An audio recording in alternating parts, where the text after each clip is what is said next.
Energy is such an interesting thing. It can work for us or against us. There's many examples. I'll give you several so you can understand. During a reading, and remember I do these over the phone, so I don't actually see the person. I spoke with this woman who had been a client of mine for many years. And at the beginning I asked her, have you been unfaithful? Well, she got insulted. But I continued to talking to her. I says, listen, this happened in the last couple of weekends. This was with a man that had like a French accent. And in the middle of the conversation, she goes, hold up. A couple of weekends ago, the dress that I'm wearing, I lent it to a friend of mine because she was going to go out on a picnic and she needed something like this. And if I remember correctly, she had a one date with a gentleman who was French. And the next day she told me she made a mistake and she slept with him. What am I telling you? Energies can misguide.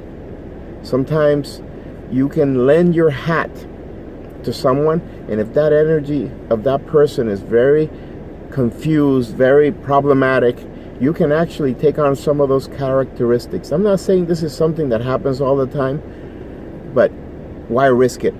I had a lady who came for a cleansing. She had had a migraine for a week, and she had never suffered from even headaches. So in the middle of the cleansing, I told her that I felt like she had something over the head that did not belong to her, and whatever this was causing these headaches. And a couple of months before, one of her friends was giving out some clothing that she no longer wanted, and one of the things that she took was the lady's hat. After we talked about it for a while, she realized that that particular friend suffered from migraines. So once she got rid of the hat, she didn't have any more headaches. Curious. So many things can affect our lives, and energy is always a constant. So what you put out is what you get back.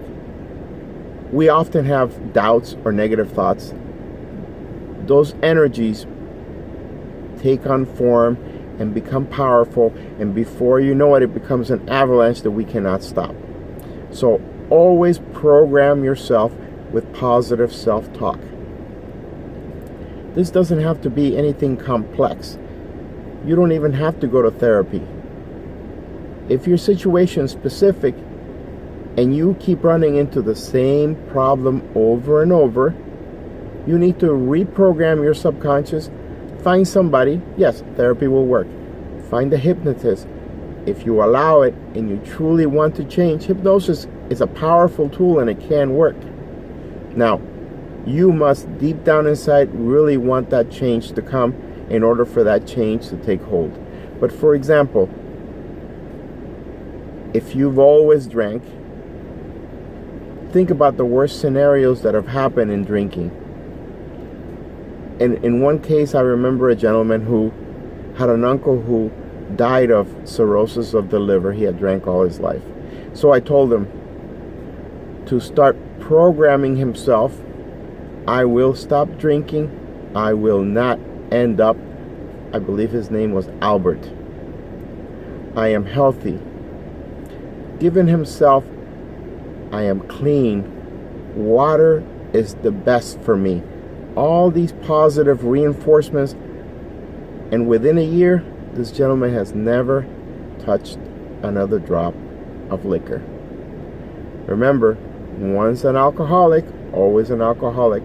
So he substituted for coffee, for juices, for other things that were not bad as the excessive amounts of alcohol he was drinking.